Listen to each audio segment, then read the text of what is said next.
Pampa Debates. Oferecimento GBOX Previdência e Seguro de Pessoas. A proteção certa para a sua família.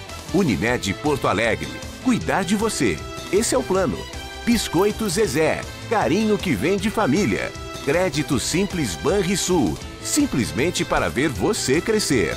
E Sistema Osergues Sescope RS. Cooperativismo. A grande força do Rio Grande. Estamos iniciando. Luiz Coronel, posso começar o programa? Eu vou ficar contente. Nós estamos no ar. Nós não ficamos no ar, nós estamos no ar e na terra. Nós estamos no ar e na terra. Terra, mar e ar. Terra, mar e ar. Esse é o Luiz Coronel, iniciando o Pampa Debates. Eu até fiquei esperando, né, ver se ele ia anunciar os convidados, mas convidados não, os participantes, aqui ninguém é convidado. Isso honra demais o pobre Macedo. Lênio Streck, tudo bem, Lênio? Tudo tranquilo? Tudo. Coisa boa, né, Lênio? A nossa deputada Zilá Breitenbach, sempre fiel às suas posições, isso é bom. A senhora vai votar a favor do plebiscito, claro. Bom, claro. Votar a favor. Parabéns. Votaram pelo plebiscito. Quem votou pelo plebiscito não quer o plebiscito. Colocou na lei o plebiscito, ele não quer o plebiscito. Convenhamos. Até o governador Sartori, que votou pelo plebiscito quando era deputado, ele agora quer o plebiscito. Né? E tem todo o direito, né? Só que tem gente que não quer deixar que a população fale a respeito de determinadas privatizações necessárias aqui no nosso Rio Grande do Sul. Fernando e Paulo. Tudo bem? Tudo tranquilo? Tudo. Fizesse a turnê esse fim de semana, Guaíba? Guaíba, grande evento ontem lá. O que evento era aquele, hein? Tinha churrascada, fogo de chão e tudo mais. Domingo com a família no CTG. Um evento que foi pioneiro aqui no estado, resgatando toda a história da nossa cultura gaúcha, com oficinas de danças, vaca parada, doma racional. Realmente um evento muito, muito bacana. Parabéns ao CTG Gomes Jardins, que fez a organização junto com a administração municipal e vários tradicionalistas que proporcionaram uma bela festa. Thomas Nunenkamp, nosso diretor da Fiergs, organizando aí o seminário Evolução da Modernização Trabalhista. Porque já estão discutindo a modernização trabalhista, já veio agora a questão dos dissídios, está um rolo aí, isso vai ser debatido no nosso seminário que ocorre no dia 12 de junho no Teatro do SESI. Com certeza, né? Vamos debater diversas questões, né? A ideia é fazer uma leitura desses 6, 7 meses de implementação da modernização trabalhista, o que avançou, o que falta avançar, né? Porque realmente a gente precisa oxigenar. E tem que analisar o que não vão entravar, porque ainda vão entravar muita coisa, hein? Mas eu acho que a gente vai levando com diálogo, algumas questões têm que ser levadas a cortes superiores, ao TST, né, o STF, para que a gente consiga oxigenar as relações de trabalho no Brasil, né? Isso também, talvez a gente padece de uma grande dificuldade de se comunicar, tal como a reforma da Previdência. Quando a gente pega os itens da reforma da Previdência ou também da modernização trabalhista e pergunta separado, se tu gostaria de poder ter um horário flexível ou ter uma jornada menor, pudesse... Uma série de questões que foram abordadas, todo mundo é favorável. Agora, põe a palavra de reforma, ou a gente prefere modernização, parece que há um bloqueio das pessoas, né? O fato é, né, que muitas das questões que foram modificadas, né, foram feitas também em outros países. Eu cito até o caso da Alemanha, né, no caso, que em 2003 também criou o trabalho intermitente, o part-time, uma série de coisas e conseguiu modificar uma tendência estrutural de aumento do desemprego que vinha desde a década de 70.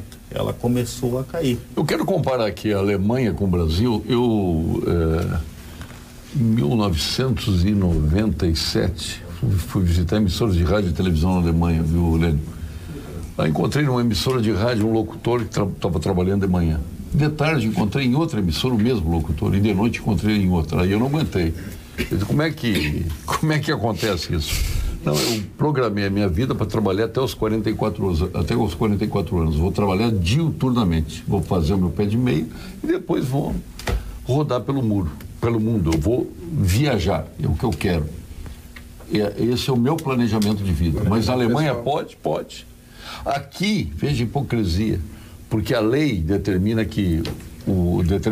que o radialista só podia trabalhar 5 horas aqui na emissora, protegendo, claro, o camarada da insalubridade de um estúdio, aquela coisa toda, dando limites de horário. Mas ele saía daqui a trabalhar numa rádio de Voti, saía de Voti a trabalhar numa rádio de Montenegro. Quer dizer, não é penalizar o locutor, é penalizar a empresa ou as empresas para qual ele trabalhava, diferente do conceito da Alemanha. Veja como as coisas são. Então, eu acho que essa modernização, ela vem no momento de dificuldades mais oportuno, que ninguém esperava que ela fosse acontecer agora. E graças ao Ronaldo Nogueira, temos que render homenagem a ele, ela aconteceu. E eu acho que ele é um dos palestrantes, né? É o principal. Nosso ex-ministro, deputado pelo Estado do Rio Grande do Sul. Ele foi decidido. E aí, também na questão da implementação, né? Nós ainda temos muitas resistências de alguns setores, né? Que se dizem, muitas vezes, protetores dos trabalhadores, mas quando a gente vai olhar as ações diretas de inconstitucionalidade que tem no STF, 90% delas versam sobre a contribuição sindical, ou seja, eu não quero perder aquele desconto obrigatório que ninguém podia se opor, né? Hoje tem que dar autorização, né? Então a gente quis manter, são pessoas que querem manter aquele modelo sindicalista que foi criado pelo Vargas e viver, né, nessa estrutura copiada da Carta de Lavoura da Itália, né? Um governo fascista. E que acabou sustentando, inclusive, partidos políticos, né? Partidos políticos, né? Então, ideologias políticas. Então a gente... o sindicato é importante, só que, de algum modo, tem que se deixar liberdade para os trabalhadores decidir se eles querem contribuir ou não. Falando em modernização, aproveitando Eu sou um cara que paga o sindicato dos dinheiros, vou continuar pagando. Eu pago com prazer, porque me oferece uma série de serviços, inclusive o plano de saúde. Então pago o sindicato. Na verdade, Paulo, aproveitando... E não é sindicato patronal, é sindicato dos dinheiros. Sim. É sindicato dos empregados. Eu continuo pagando. Que a legislação brasileira como um todo, ela teria que ser avaliada ou reavaliada e buscar de se modernizar. O setor empresarial, o setor privado, ele avança, ele evolui até por uma necessidade de sobrevivência do empreendedor, e muitas vezes o público ele acaba ficando sem fazer esse dever de casa, e isso gera um descompasso, gera uma dificuldade para que o empreendedor possa evoluir, né? Nós, inclusive aqui na inspeção estadual, a gente aprovada pela Assembleia, deputada Zilá, uma lei que modernizou também, que abriu a possibilidade do serviço de inspeção aqui no estado ser feito por médicos veterinários privados, né, que são formados em medicina veterinária e que têm essa qualificação. Você insere no mercado de trabalho, né, esses profissionais, você dá uma melhor condição das empresas rompe terem com o corporativismo. Exatamente, e o estado fica fazendo o seu papel de fiscalização, né, mas delega essa atividade, que é um serviço, aos veterinários privados. Então essa modernização, acho que toda a legislação a cada 3, 4, 5 anos no máximo deveria ser reavaliada, porque o mundo muda rapidamente e às vezes a legislação acaba ficando, né, defasada. Toda lei deveria ter um artigo que ela deveria ser avaliada no final de 2, 3 anos, e caso ela não produzisse efeitos, automaticamente cancelada. Nós temos muita lei e a maioria delas nem regulamentadas foram. Então elas são leis inócuas, não tem penalidade, cria-se a lei e larga-se no diário oficial, diríamos assim. Inclusive a da lei Candir. Inclusive a da lei Candir, não está regulamentado. Se discute, mas nunca Embora tenha ocorrido ordem do Supremo para regulamentar. Mas não regulamentaram. E mesmo assim não regulamentaram. Aos interesses, e as leis da modernização, eu acho que elas foram mal conduzidas pelo governo. Elas não deixaram clareza desde o início e provocaram um debate que eu entendo desnecessário se tivesse sido melhor apresentadas. Tu tem que vender melhor o produto que você quer aprovar. Não deixar... Se criou tanto empecilho que agora estão recuando na reforma da Previdência. Então, coloque melhor. Que chegando... Já está se fardando para entrar em campo. Em campo. Pedro Westphalen. Está ali no aquecimento. Mas vamos... este evento é um evento dia só, no dia 12 de junho. As inscrições, como é que é? As inscrições estão no próprio site, né? Mas tem também 0800 aqui, 0800 51 8555, ou informações através do e-mail eventos.contrabe, né, de Conselho de Relações de Trabalho, @fiergs.org.br. eventos.contrabe@fiergs.org.br ou 0800 51 8555, 0800 51 8555. Quais são os palestrantes? Temos diversos palestrantes aqui, né? O ex-ministro do TST, o Gelson Oliveira. Que é muito bom. Bem, uma pessoa assim muito conhecida. Estamos tentando a confirmação do ministro do STST, né? Ainda estamos... O Pablo Rolim, que é da CNI, né? Pablo Rolim, da CNI, também. O nosso ex-ministro e deputado federal, Ronaldo Nogueira, né? Que assumiu a comissão de Trabalho e Administração Pública, né? Ele é presidente da comissão lá. Ele disse que ia voltar justamente para o Congresso Nacional para defender a questão da modernização trabalhista, né? Porque ele enxerga aquela dicotomia patrão, peão, tudo uma coisa do passado. Ele enxerga trabalhador empregado, trabalhador empreendedor, trabalhador empresário, trabalhador, vamos dizer assim, capitalista, né? Na realidade, todos são trabalhadores e contribuem, né, na formação dos resultados, né, que fazem... Essa juíza do trabalho de Minas Gerais, do TRT da Terceira Região, que é Ana Lúcia Fischer Teixeira de Souza Mendonça, eu já vi pronunciamentos dela, ela é extraordinária, essa juíza do trabalho de Minas Gerais. Ela vai contribuir grandemente aqui, né? Ainda mais está com o José Márcio Camargo, que é um professor da PUC do Rio de Janeiro. Essa juíza, ela participou do Dia grupo... dos Namorados. E eu sou mediador do primeiro painel aqui, com o ministro Ronaldo Nogueira. Você participa com quem está lidando. Só alto nível mesmo. Desde os mediadores aos palestrantes. Depois temos o reflexo da reforma trabalhista nas negociações coletivas, com a gerente de Relações do Trabalho da Votorantim, o Guilherme Escosiero Neto, diretor do CIERGS e vice-coordenador do Contrab, Alessandra Luquezzi, advogada e conselheira da Contrab, o Henry Chazan, que é do Sindiospa, presidente do Sindiospa, viu? Que é apoiador do evento também. Conhece bem ele, né, doutor Pedro Westphalen? Chazan. Seu chefe, de uma certa forma, né? Todos são nossos chefes, né? Nós somos empregados do povo. Não. Esse aqui é o presidente do Sindiospa, né? E o Chazan é desenvolvido com o Aeroclube de Belém Velho. Exato. Tem uma grande participação na passagem dele para o Estado. Cada letra da palavra Shazam era uma divindade grega. Sim, o Z era Zeus, o Afrodite. Sabia disso? Shazam era uma montagem de palavras gregas, de divindades gregas. Ele não é médico, ele é um homem ligado à saúde, tem a sua participação. Grande amigo, grande companheiro, faz um grande trabalho lá no Sindiospa. E teremos, inclusive, o Gustavo Johan. Mas sucesso lá do dia 12/6, lá estaremos com a nossa Fiergs e o seminário Evolução da Modernização Trabalhista. Vocês dois eram muito amigos da Zuleika Torrealba, né? Eu. Tu também lembra, gente? Sim, propiciou o lançamento de um livro meu, uma grande festa. Bem que aquela matéria das Heróis que tinha muitos aproveitadores que cercavam dela, não eu fui apenas um...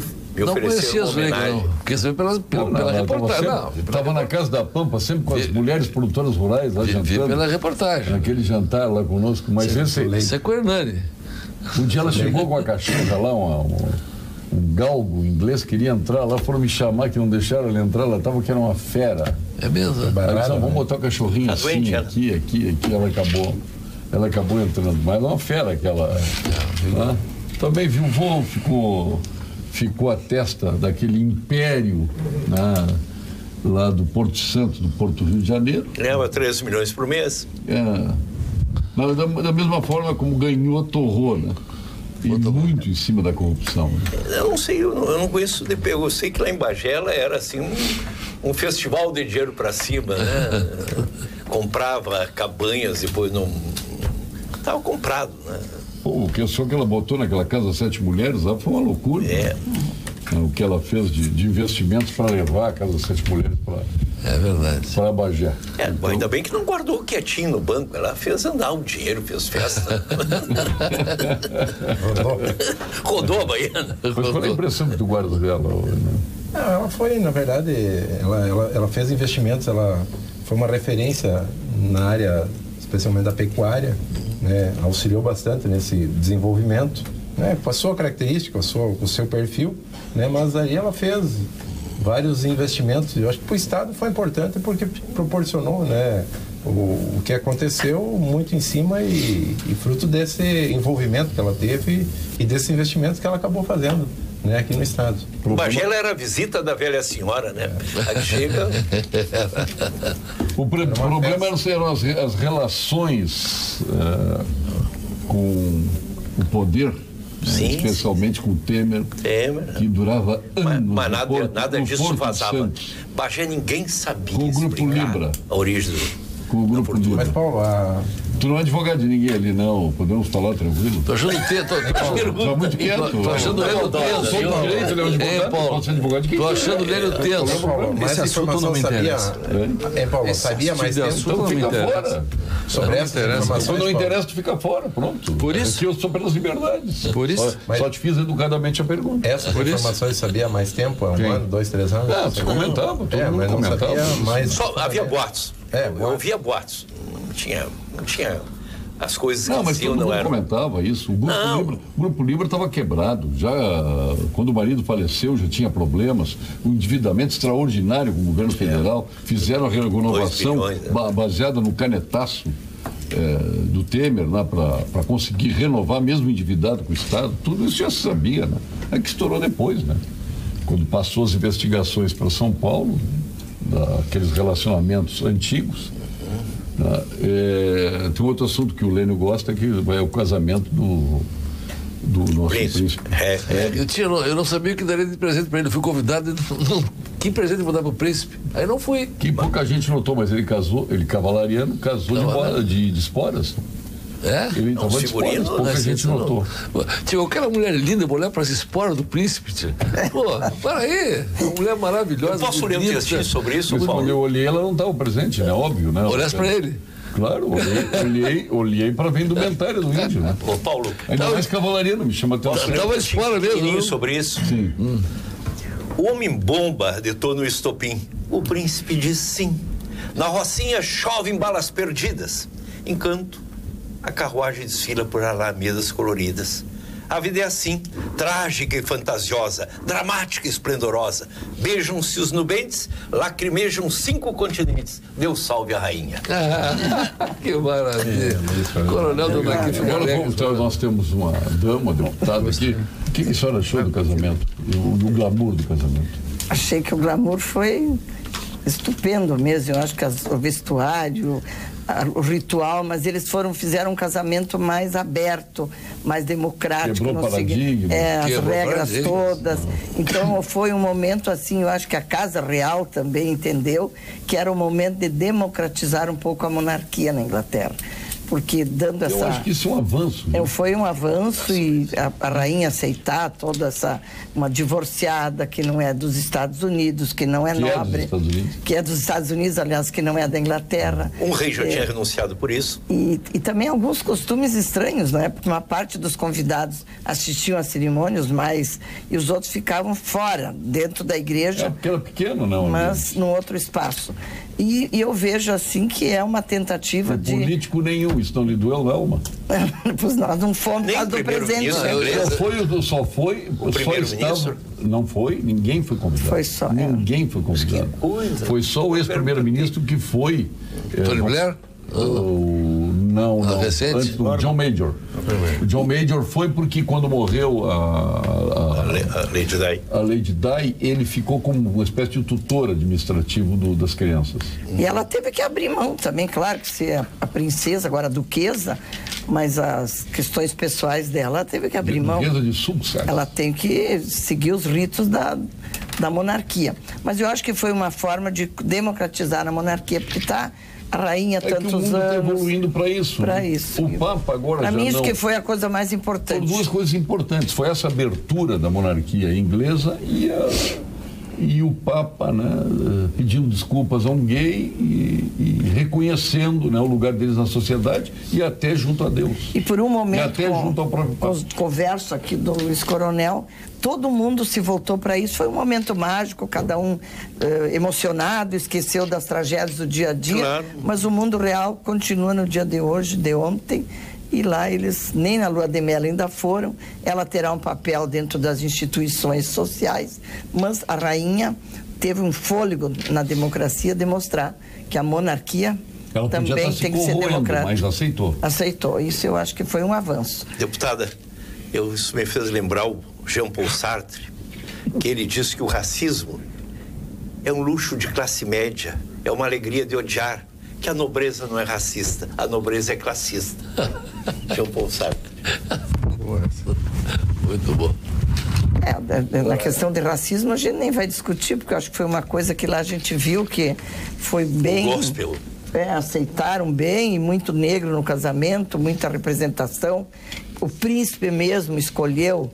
É o sinal dos tempos. Quando morreu a vereadora essa do Rio de Janeiro, Marielle, quando ela apresentou, quando se apresentou, né, o marido, né, e era uma mulher, ninguém criticou, todo mundo tratou com absoluta naturalidade. Isso é uma evolução muito rápida, né, no mundo da convivência, né, porque antigamente isso aí não era só lá na nobreza, aqui no Brasil mesmo tinha muitos preconceitos a respeito disso. Mas foi mesmo, lá foi uma quebra de paradigma grande. Eu casualmente vi a cerimônia, eu fui à festa do Chucrute, Estrela, palestra maravilhosa. Parecido? Não, maravilhosa. E cheguei em casa e estava passando o casamento. De madrugada no hotel, e fiquei 1 hora vendo a cerimônia, pela beleza da cerimônia, e realmente ali a mãe da menina era de cor preta, dentro do jamais aconteceria no passado isso aí, e aconteceu com naturalidade. E a rainha foi rainha. Ela manteve a linha, ela manteve todo o padrão. A cerimônia foi à altura de um casamento que certamente esse casamento foi por amor. Eles se amaram e casaram, e a nobreza teve que aceitar isso, e aceitou. E o inglês adora a rainha. Tudo com eles adoram o rei, adoram a rainha. Tem quase 80% de aprovação a monarquia. Os ingleses adoram a rainha, o rei adora. É o charme, eu acho que isso dá na... Mas olha, uma audiência mundial. Eu estava cansadíssimo, eu tinha vindo lá de Santiago para a Estrela, ia para Bagé no outro dia, e fiquei 1 hora vendo pela beleza. O mundo inteiro viu. Eu acho que teve mais audiência que Fórmula 1. De futebol. Foi um show. Foram momentos. Um show maravilhoso. Aí dizia o pastor americano negro. Né? Quem diria isso lá? Foi um troço maravilhoso. E tu vê que no próprio véu dela, as flores de cada país que aceitaram a rainha, né, que as pessoas consideram a monarquia inglesa como a sua conotação política. 53 países, eu não sabia que eram 53. E ele também, ele que colheu o buquê das flores. Então, assim, uma coisa muito simples, muito afetiva, muito carinhosa da parte dos dois. Agora, há uma coisa.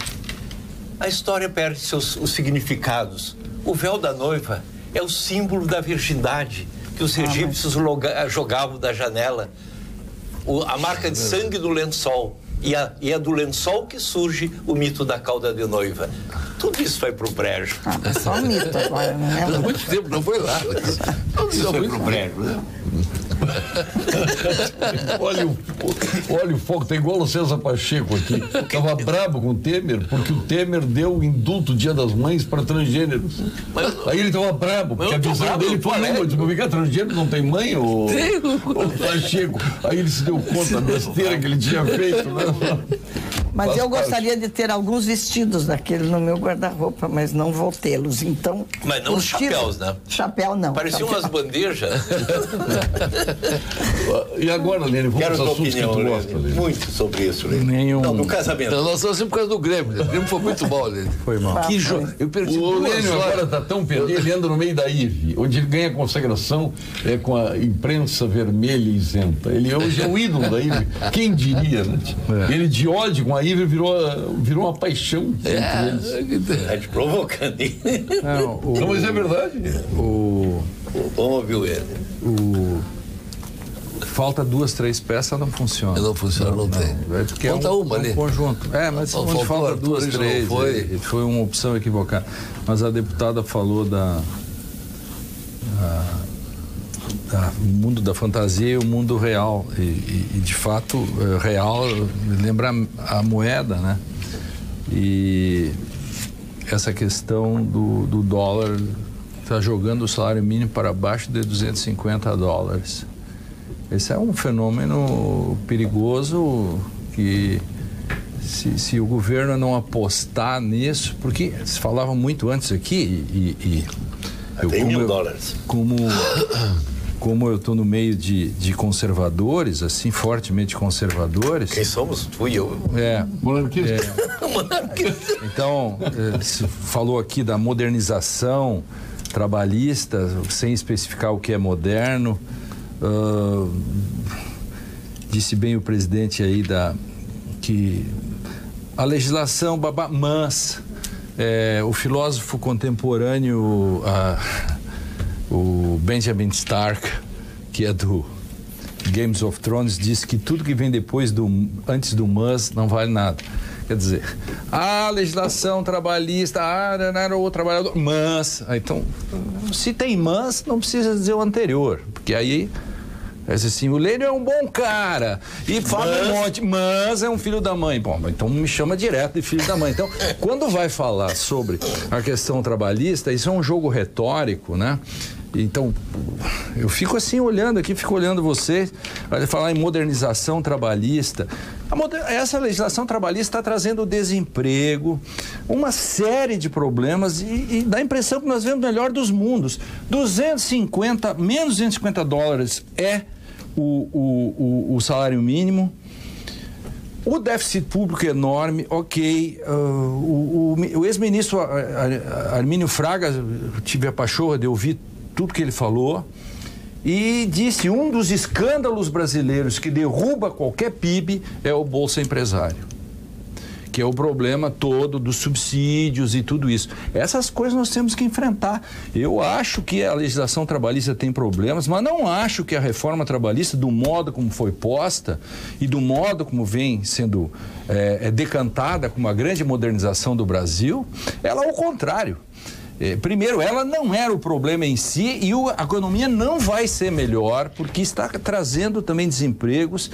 E essa coisa, eu só queria dizer isso, então, eu tenho medo, eu estou em pânico com relação à economia brasileira, com relação ao caminho que o governo não consegue segurar. Mas tem pânico, no NEMCAMP também tem pânico, todos estão em pânico. Eu sei, mas... Ele já vai falar sobre isso, eu até sei que... o homem da Pierre, nós temos que aproveitar. Eu sei, mas eu quero só dizer assim que eu não vejo que a modernização desse modo, como estão colocando, e que o problema era a legislação trabalhista fundamentalmente. Tinha problemas, mas não vamos jogar fora a criança com a água suja junto, né? Antes nesse sentido, nós vamos lembrar que cidade limpa é um desejo de todos nós, é responsabilidade de cada um. E você deve fazer a sua parte, descartando corretamente o lixo e ajudando a manter a cidade limpa. Baixe também a cartilha do projeto Cidade Limpa em... Não, é o seu correligionário lá, não. Em Viamão, viamão.rs.gov.br, Prefeitura de Viamão. Juntos somos mais. Como, deputado? Também é do PSDB. Sim, eu sei, mas não é o seu correligionário aqui. Uma lembrancinha só, falando em Bagé, eu acho escandaloso que Bagé não consiga usar aquela grande estrutura doada pela empresária. Nos Estados Unidos, eu andei mais de 500 quilômetros para visitar uma cidade cenográfica, porque está cheio de turistas, onde foi feita a série Deadwood. Eu fui em outro lugar, Tombstone. São cidades que vivem de filmes e vivem das coisas. Nós não conseguimos, mas eu olhei a foto no jornal, fiquei estarrecido que um patrimônio daqueles que é doado, segundo me disseram, eu não sabia, Pô, aquilo ali é o lugar de fazer turismo. Lênio, aquilo Desculpa, que acabamos com o museu... É contra a Bagé isso, o Bagé tem que responder. O Museu do Automóvel da Uber, que era o terceiro maior do mundo, nós acabamos. Também. O Cremers voltou a Caxias do Sul para mais uma vez conferir a situação do postão 24 horas. Agora o Cremers está contando com o apoio do Ministério Público para ajudar a resolver os impasses da instituição e exigir responsabilidade do gestor municipal. Só ação conjunta pode garantir as melhores e necessárias medidas para o adequado atendimento à população. Cremers, ações efetivas pela saúde. Dólar alto. Isso. Bem, isso a gente está até conversando um pouco. Com a liberdade com que nós falamos lá em cima. O que existe no dólar, isso pouca gente sabe, mas o mercado de dólar no Brasil é o segundo maior do mundo. Se a gente pega. O que significa isso? O que significa que só o Japão tem um mercado maior que negocia moeda dólar do que o Brasil. Tá. Então a gente vê assim, mas o Brasil é muitas vezes menor do que o Japão ou de outros países. Em termos de PIB. O que nós temos é, mais ou menos, desse movimento, 25% de efetivo movimento, que é balança, que é pagamento de serviços. Balança comercial. Balança comercial. E o resto é especulação. É derivativos, é contrato swap, é tudo uma questão onde só os grandes players conseguem ganhar. Então, se a gente olhar para trás... Vai voltar, mas vai voltar devagar. Até qual é o limite, mais ou menos? Eu não sou economista, daí nós vamos perguntar para qualquer um, vai ter o seu... Mas o dólar geralmente sobe rápido no Brasil, se a gente olhar, e depois ele vem caindo. Isso vai acontecer. Agora, quando vai ser?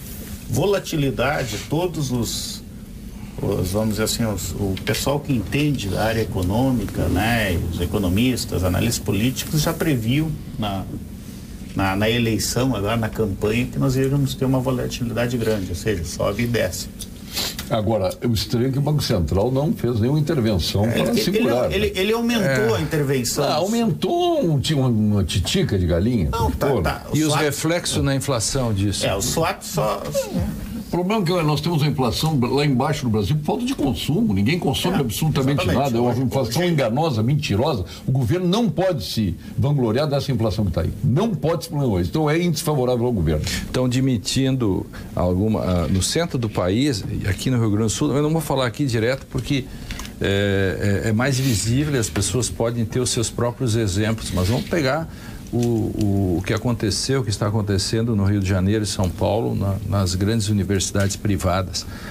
O problema do FIES, por exemplo, que diminuiu em 70%, é uma coisa muito simples. O cara não te paga a mensalidade, tu não paga o professor, demite o professor, que depois não consome, etc. Essa cadeia, questão de consumo, ela é muito grave e está cada vez mais forte. Eu me preocupo muito com isso, porque toda a razão, a inflação é baixa, não por nenhuma mágica, é porque as pessoas não compram. Tem dinheiro. Tem dinheiro, e aí você entra na cadeia de gastos. Eu não pago você não paga a Zelac, não paga aí, não paga, e as pessoas não compram e o lojista não vende. Quer dizer, isso é uma coisa óbvia, mas aí o que eu só queria dizer isso é que me preocupa é que o governo que deveria ter feito um ministério de notáveis para exatamente fazer essa transição, esses 2 anos depois do impeachment deram uma transição para um outro governo, talvez para o próprio, não sei, mas pelo menos fosse um ministério de notáveis. Notáveis sacripantas. E foram notáveis sacripantas, exatamente. Então, isto, porque você olha para o futuro, vê o conjunto de candidatos ruins. Ruins.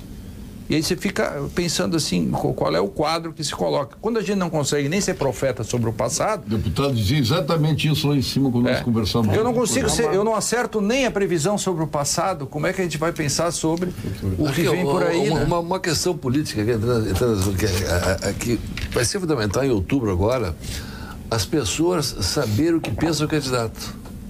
O que pensa para votar? Efetivamente. Eu sou um liberal. Eu quero que você saiba disso aí, para votar ou não votar no Pedro. Eu vejo o questionário Bolsonaro, quem é que vai ser teu ministro da Fazenda? Vai ser o fulano de tal. Não importa qual vai ser o ministro. Tem 4, 5 boas pessoas. Tem que saber o que o presidente presidencializa, ou depois ele troca e põe outro. O que pensa o presidente? O que pensa o governador? Fora enfrentamento dos direitos humanos. Não, é isso aqui. O que pensa fora enfrentar os direitos humanos? Não, Bolsonaro sabe. A bandeira dele é enfrentamento dos direitos humanos, mas o que ele pensa fora isso? Então, para escolher o Bolsonaro, tem que saber o que ele pensa a respeito de todos os temas nacionais. Sim, afora a segurança. Porque o que mais tem? O Estado tem que ser menos intervencionista, no meu entendimento. Acho que o governo foi muito intervencionista em vários momentos e foi para o Estado. Olha aqui, Paulo, temos que dar parabéns a esse governo federal. O excelentíssimo senhor presidente da República vai à TV para dizer que colocou o país dos eixos. Não sou de nenhum partido, mas esse governo que está destruindo a nação, falo do PT, mas a gasolina, o gás, tudo não subia todos os dias como agora. Os caminhoneiros já começaram a se mexer. O contrato absurdo que esse golpista está fazendo e quer se candidatar à presidência. Não é mais candidato, vai ser o Henrique Meirelles. E por aí vai aqui as críticas. Mas isso é um equívoco profundo. Localizar a crise brasileira nos 2 anos do Temer, eu acho de uma miopia política absoluta. Total. Eu não tenho nenhuma simpatia. Eu detesto o governo Temer. Mas não é 2 anos. Mas a história não é desses 2 anos. Coronel, mas não é 2 anos. Vai ser 8 anos. Sim, eu estou falando Temer. Mas é 8 anos.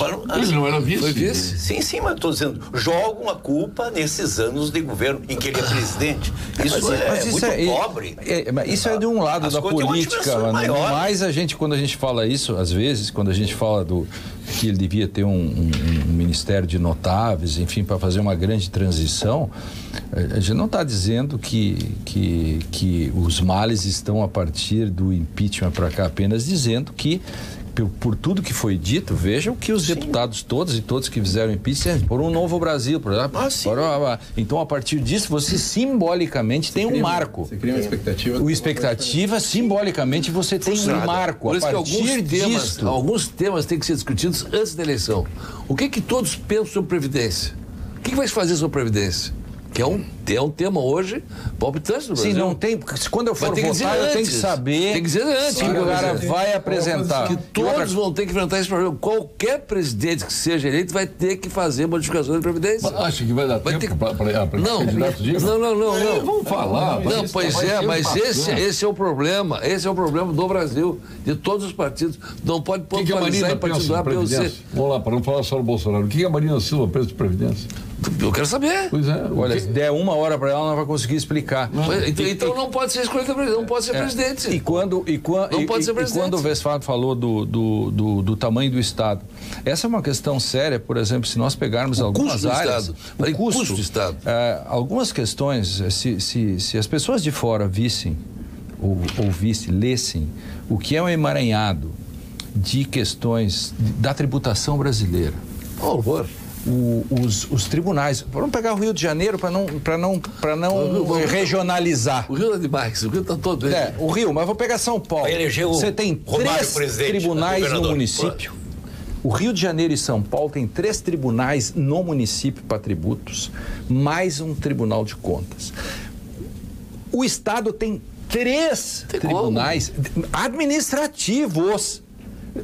E se tudo isso der errado ou dar certo, depende de quem vai recorrer, começa toda a tramitação dentro dos tribunais. E se ainda der errado ou der certo, aí você vai para o STJ e vai para o STF. Esse emaranhado do custo Estado... É as brincas, né? Essa questão. Mas aí, doutor Leite, essa questão. Volta no assunto que isso tem que ser enfrentado. Vai dizer o que eu quero com isso. Mas tem que dizer antes. Tem que dizer antes. Esse seu exemplo nos remete àquilo que nós falamos no início, que é uma reformulação, uma modernização, um estudo profundo da legislação como uma coisa mais eficiente. Nós estamos numa situação muito praticamente insustentável. Vamos pegar o exemplo dos combustíveis, né? Que os caminhoneiros estão aí fazendo greve e que não afeta só os caminhoneiros, afeta o produtor, afeta todo mundo, a sociedade como um todo. Quer dizer, numa semana você tem 5 alterações de preço. Quer dizer, a cadeia produtiva é o maior exemplo, é o combustível. E tem o anúncio do lucro da Petrobras, 650 milhões. Eu cheguei à conclusão seguinte: se existe um Deus, esse Deus se chama Pedro Parede. Nós lutamos a vida inteira para levantar âncoras subsidiárias, para Para tirar os indexadores de tudo. Pois ele assume a Petrobras, a primeira coisa é arruma um indexador. A segunda coisa, tira as plataformas aqui do Rio Grande do Sul, quebrando a zona sul do estado. Convenhamos, só um semideus para fazer. E depois vem, por isso, tanto semideus que depois aparece o anúncio. Maior lucro da Petrobras nos últimos tempos. Mas claro, fazendo o que ele fez e com o combustível subindo desse jeito, até eu. Isso aí não é difícil. Grandes histórias começam nas melhores vinícolas, se transformam em vinho e chegam à sua taça através do trabalho minucioso da Vinhos do Mundo, importando de Mendoza, do Vale do Colchagua, do Piemonte, da Toscana, do Languedoc, da Patagônia, do Tejo e muitas outras regiões. Os mais diferentes rótulos estão na Vinhos do Mundo. Viva a melhor experiência do velho e do novo mundo em uma loja de vinhos da Vinhos do Mundo. Avenida Cristóvão Colombo, 1493, Getúlio Vargas, 1135, Alípio César, 203. Estive lá. A Unicred... Fez sábado lá. Comprando aqueles chablis. Comprou um chablis. Outra coisa. E um vinho que eles têm lá, que eu recomendo, que é um dos grandes vinhos, se chama Renascer. Renascer. Da onde? É, da Mendoza. Mendoza? É um dos vinhos. E tu pode tomar o elo principal também, que é o chileno. E o Judas? E é o chileno. Bom, mas o Judas... Só que o Judas é o seguinte. O Judas é... O telespectador... Tomo de 5 em 5 anos. O que o coronel está dizendo, o Judas é mais ou menos como... Compara aí... Chateau Margaux. Sei lá, é caríssimo. O Judas não dá para tomar. É muito caro. Tá caríssimo. Não, depende. Tem 3 tipos, né? Tem o top... sim, também. Eu fico com porca de mursa. Mas fica o Claude Lossietti, que é muito bom vinho também. A Unicred é a instituição financeira cooperativa que acredita que realizar é estar junto. Por isso está sempre ao seu lado, transformando investimentos em resultado e oferecendo as melhores soluções para suas oportunidades virarem grandes conquistas. Procure a unidade de negócio mais próxima e saiba como o cooperativismo pode fazer parte da sua vida. Unicred, mais valor para você. E vamos agora ao quadro de saúde com a médica da equipe do Dr. Gilberto Schwartzman, da equipe do Instituto Oncológico Kaplan. Ele que é o mais jovem membro da Academia Brasileira de Medicina, presidente da Sul-Rio-Grandense, e também Luiz Coronel, o Luiz Coronel falante, continua falante, mesmo na hora em que vamos receber uma dama, uma médica conceituada como a doutora Raquel Campani. Agora presta atenção, que depois ela fará pergunta e não sabe responder, Luiz Coronel. Fale, doutora Raquel Campani. Boa noite, eu sou a doutora Raquel Campani, médica oncologista do Instituto de Oncologia Kaplan, e hoje vou falar do One Day Diagnosis, que consiste no diagnóstico de lesões de mama em um dia. A demora no diagnóstico é uma causa de grande sofrimento para as pacientes e também pode ser um fator de piora no resultado do tratamento. Pensando nisso, o Instituto de Oncologia Kaplan desenvolveu uma estratégia pioneira no Brasil, mas já validada em centros no exterior, como o Princess Margaret em Toronto e o Gustave Roussy em Paris. Através da combinação de talentos e esforços de especialistas como mastologistas, radiologistas, patologistas e oncologistas, ofereceremos a elucidação diagnóstica de lesões mamárias em até um dia, na grande maioria dos casos. Assim, podemos aliviar a angústia da espera dos resultados e planejar com brevidade o tratamento de quem precisa. Este é o nosso compromisso. Boa noite. Estou defendendo a política. Então, está defendendo o quê? O doutor Thomas Camp está defendendo aí, justificando por que a gasolina tem esse preço. Mas não tem nada que justifique. O que eu posso... Imagine qualquer empresa que vai trabalhar com seu produto indexado, alguma coisa, sendo monopólio, se o cara não ficar trilionário... Mas aí é o problema. Nós temos um monopólio, que eu sou contrário, pessoalmente, né? E a conta veio, o petróleo é nosso, a conta é nossa também. Isso acho que a gente tem que ter bem claro, né? E outra coisa, o petróleo aumentou de $25 o barril para 80. Tivemos uma desvalorização agora também do real. Isso pressiona. E aumento de impostos, né? Doutor, o preço que o petróleo sai da Petrobras e o preço que ele chega dobra. Imposto. Ele dobra. Basicamente ele dobra. Imposto. A Petrobras não dá para entender. E quanto nós estamos produzindo? Essa é uma pergunta de ignorante mesmo. Eu não quero. Não, nós somos autossuficientes e até exportadores. Nós importamos, houve um sucateamento da estrutura de refino da Petrobras. Hoje, a gente importa derivados, notadamente óleo diesel, basicamente, né? E exporta, e às vezes importa gasolina.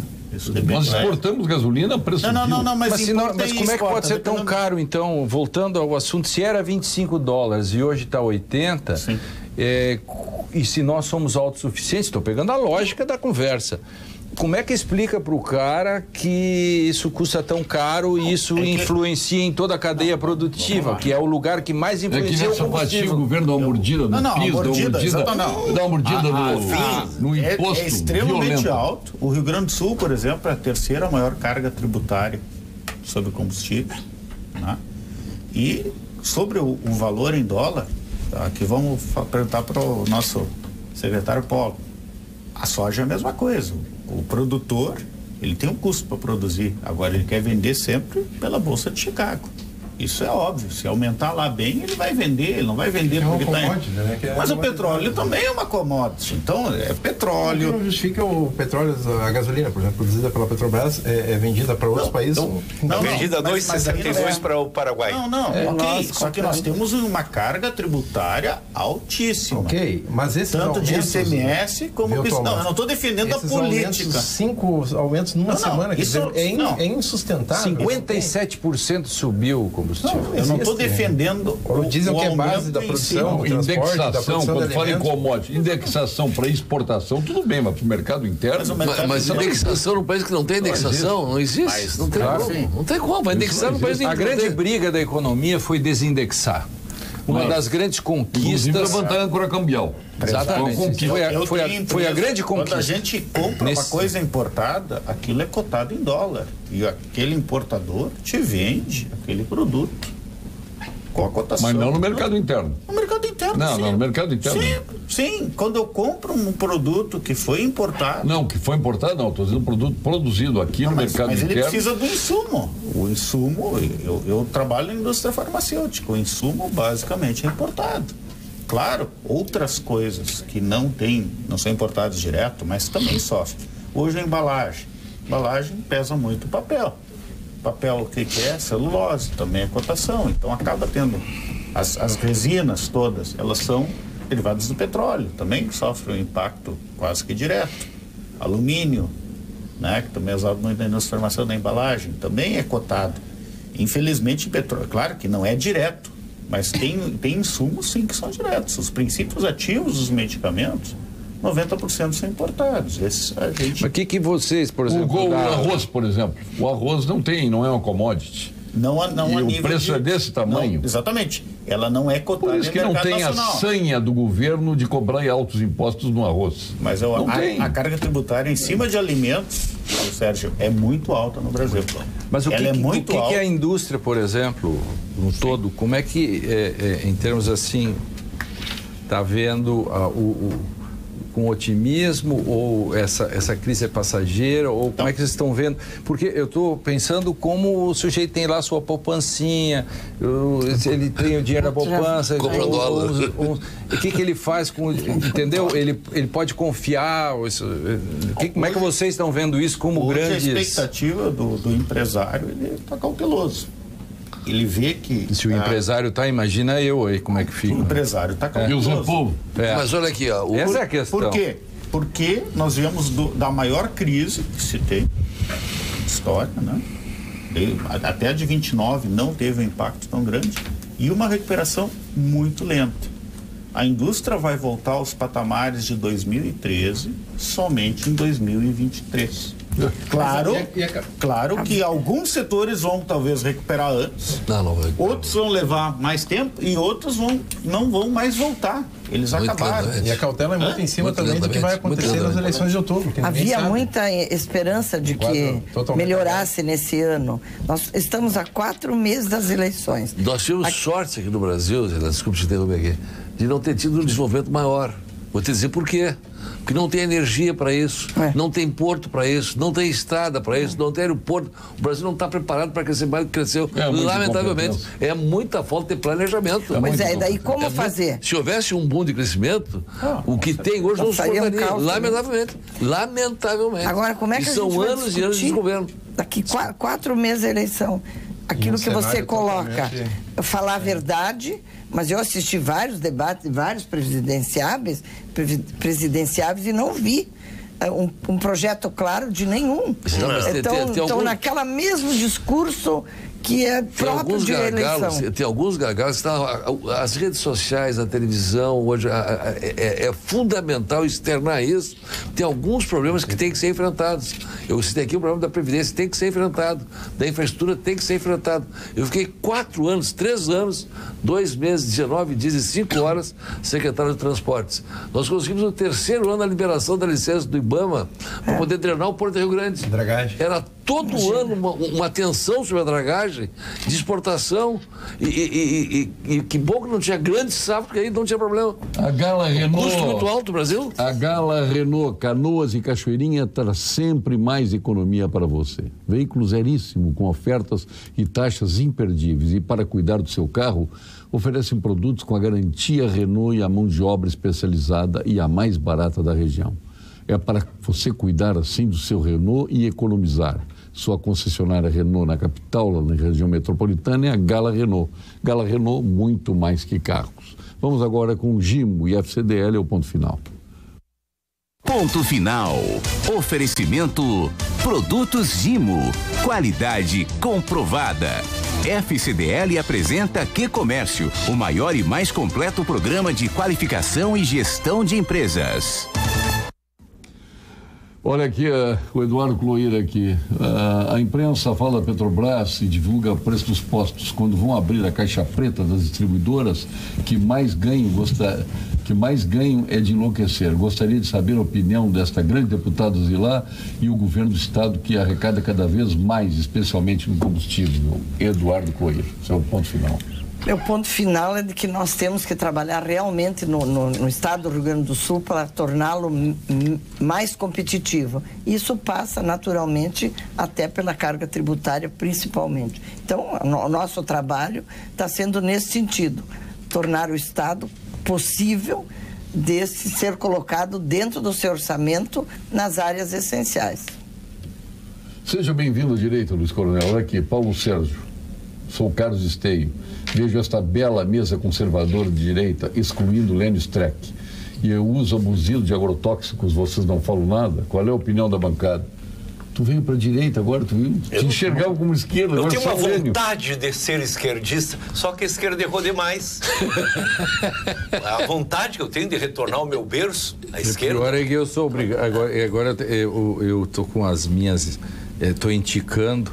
Eu e o Coronel, ele disse isso na rádio para me indicar lá, mas não vai conseguir me indicar aqui também. Eu tenho uma saudade. Lembra da eu era confortavelmente à esquerda? Indicou com o vizinho. Indicou com ele. A minha memória é de esquerda, a minha família é de esquerda. Ele está te indicando. Eu não tenho. E o teu nome é de direita, Coronel.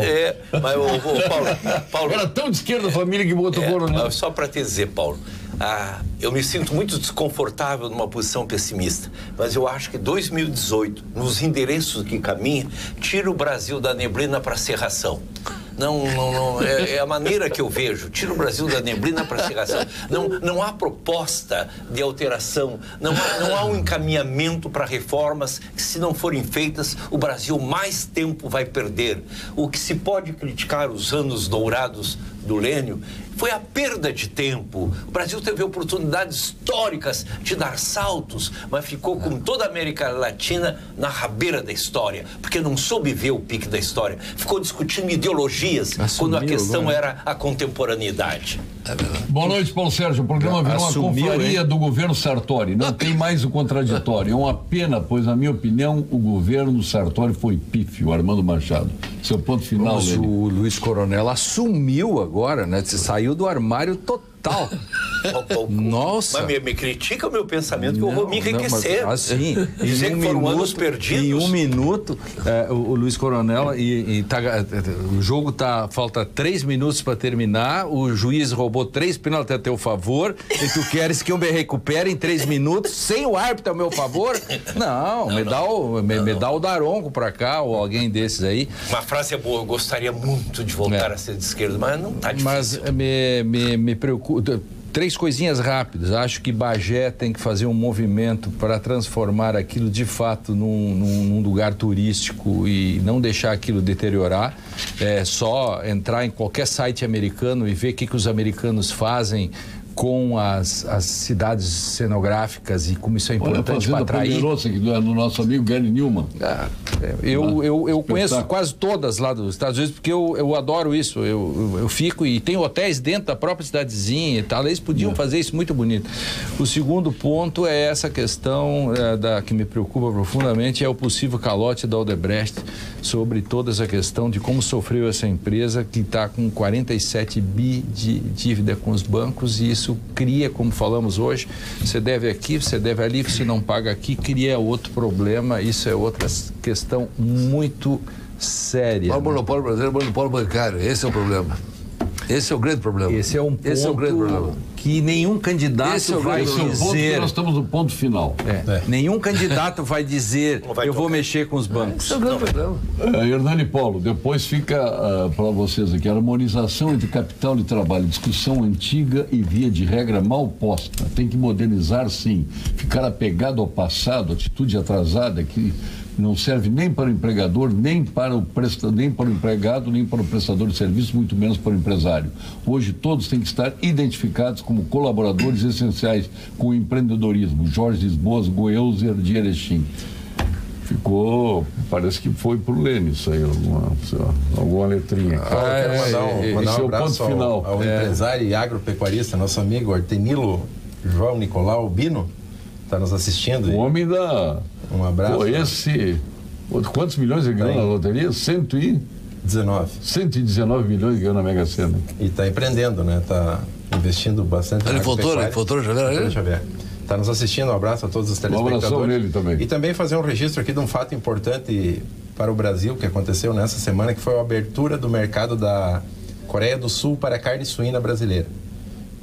A Coreia do Sul está entre os 7 países do mundo que possuem mais de 50 milhões de habitantes e um PIB per capita superior a 30 mil dólares. É um grande mercado, portanto, com grande potencial. E também na quinta-feira agora o Brasil recebe o certificado de livre de aftosa com vacinação. O Brasil, território brasileiro. Então também é um avanço importante, porque a sanidade é um dos pontos fundamentais para que possamos abrir novos mercados e potencializar mais ainda esse setor agropecuário que vem sustentando a economia do nosso estado e do Brasil. Então, são 2 notícias importantes nessa semana. Uma delas foi anunciada pelo ministro Blairo Maggi, que foi a abertura da Coreia do Sul para a carne suína brasileira. Num primeiro momento, somente para Santa Catarina, que é o único estado livre de aftosa sem vacinação, né, que é uma exigência da Coreia do Sul para comprar o produto. E nós estamos trabalhando aqui, o Rio Grande do Sul também, avançando para que possamos nos tornar livre de aftosa também sem vacinação, e aí sim podermos acessar esse grande mercado, né, que sem dúvida é um mercado com um potencial enorme. E essa notícia do Brasil ser livre de aftosa com vacinação, o território brasileiro, é uma notícia também importante para o nosso país. Paulo Sérgio, boa noite. O nosso ilustre jurista, discípulo de Gilmar Mendes, está muito agitado hoje. Será o frio? O Paulo de Porto Alegre. Errou, Paulo. Ao contrário, o coronel disse que eu estou muito quieto. O Gilmar Mendes é discípulo dele, é o contrário. É o contrário, não te engana. Você viu meu artigo? Meu artigo na Folha de São Paulo de sexta? Não vi, eu estava fora de combate sexta-feira. Paulo, só antes, nós passamos na Coreia na viagem que fizemos com o ministro Novak à Indonésia, onde tem lá o seu... O meu sobrinho que é de militar no Brasil, da Indonésia. Inclusive nessa missão nós tratamos também dessa abertura que, coincidentemente, agora... Estou em campo, seu ponto final. Gostaria, sim, de colocar a questão, de novo, do evento de modernização. Nós, empresários, eu acho que uma boa parcela da sociedade, entendemos que é necessário a gente avançar e modernizar. Nós não podemos ficar presos numa lei que foi criado lá há 75 anos e que não resolveu o conflito capital-trabalho no Brasil. Pelo contrário, né, o Brasil tem mais de 90% das ações É impossível que ninguém consiga pagar certo. Esse dado não existe, desculpe. Existe, sim. Não, esse dado não existe. Esse dado o ministro Barroso inventou. Não. Eu fiquei quieto. Não, eu tô dizendo, isso é fato. Isso é fato. Não, desculpe. Eu também gostaria é fato, desculpe. Ele está no ponto final dele. Não, mas eu sei, mas esse dado é falso. Esse dado é falso. Ele está no ponto final. Vou lhe demonstrar que o dado é falso.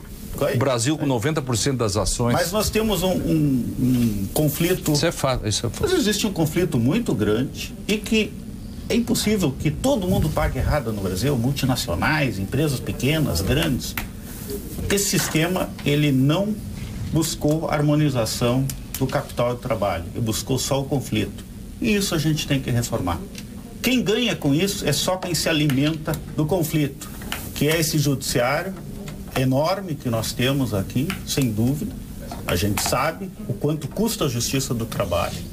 Ela tem que existir, mas ela está, por conta desse conflito, hipertrofiada. E uma série de profissionais que vivem do conflito. Nós precisamos achar, se nós queremos evoluir no Brasil, meios de negociar, arbitrar e achar meios mais fáceis de se chegar a um consenso. Essa lei, para mim, ela não serviu para ter 75 anos, nós não conseguimos avançar. Nós ficamos na rabeira. Não estou dizendo que nós não temos que ter marco legal, não devemos ter leis de proteção. Só que realmente aqui no Brasil, do jeito que a coisa foi construída, nós não conseguimos avançar e o sistema ficou cada vez pior.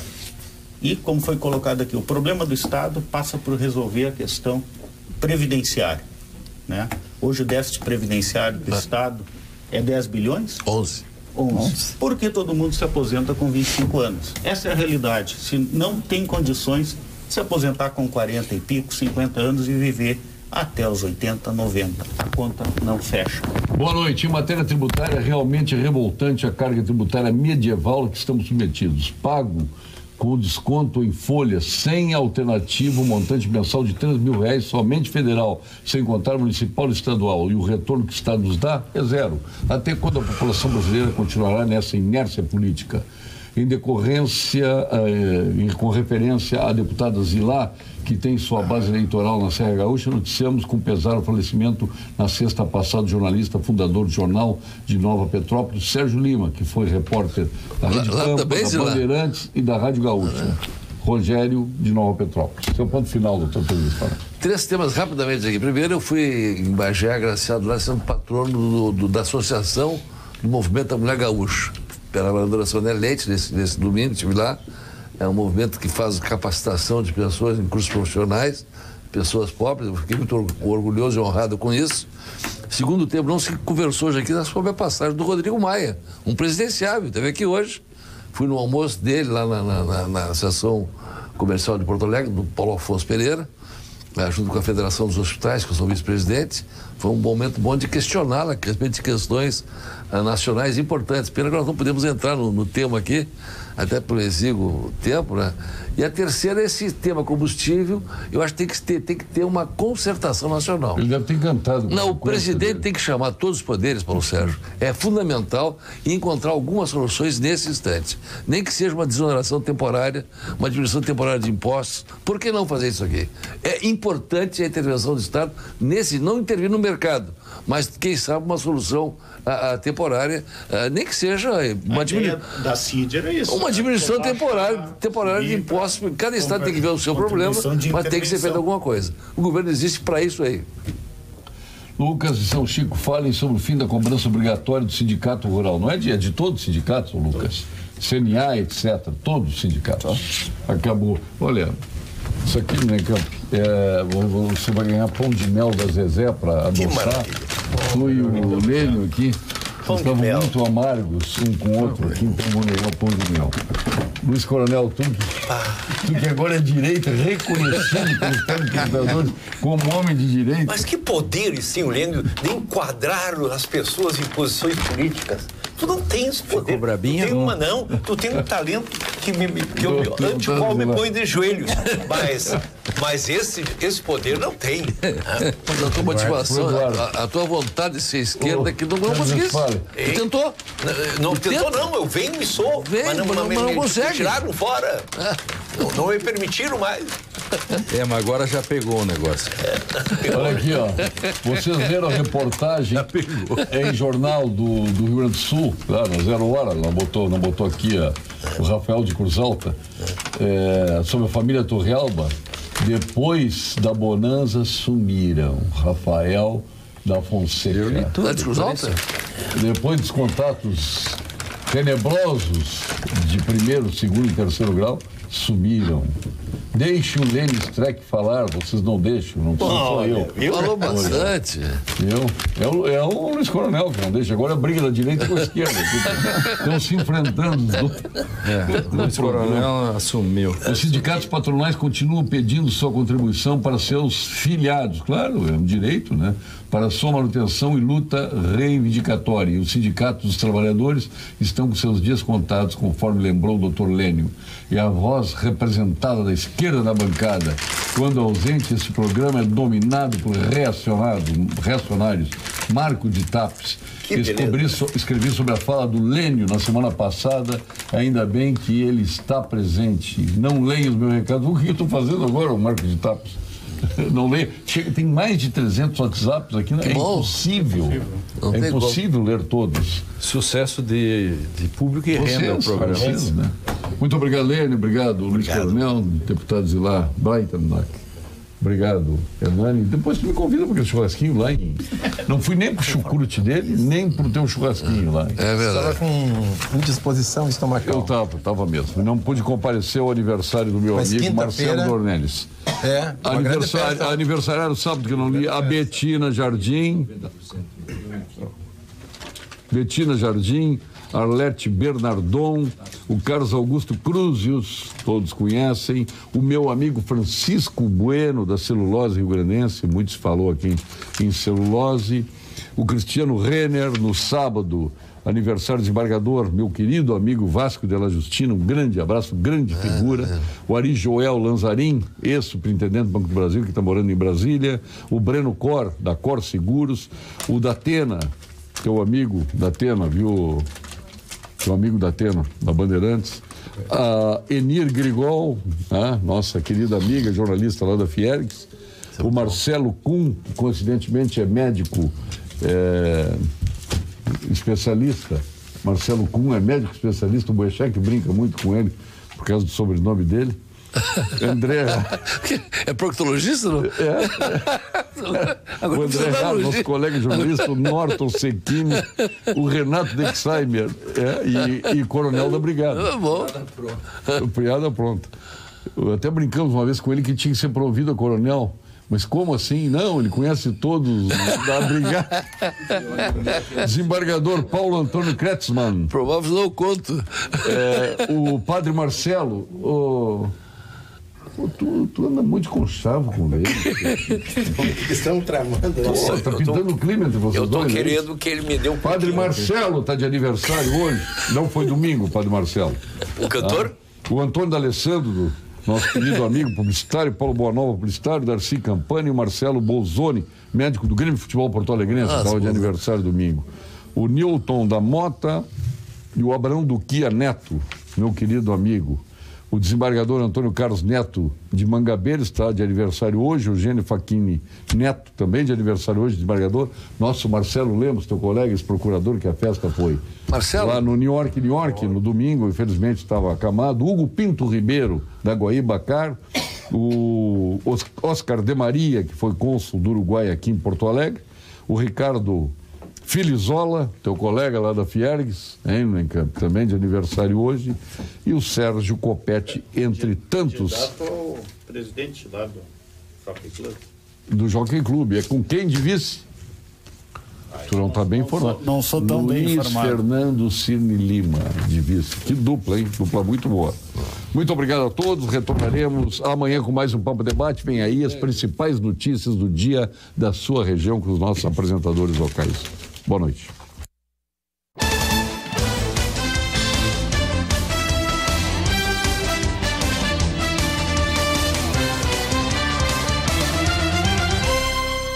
Pampa Debates. Oferecimento GBOX Previdência e Seguro de Pessoas. A proteção certa para a sua família. Unimed Porto Alegre. Cuidar de você. Esse é o plano. Biscoito Zezé. Carinho que vem de família. Crédito Simples Banrisul. Simplesmente para ver você crescer. E Sistema Osergues Sescope RS. Cooperativismo. A grande força do Rio Grande.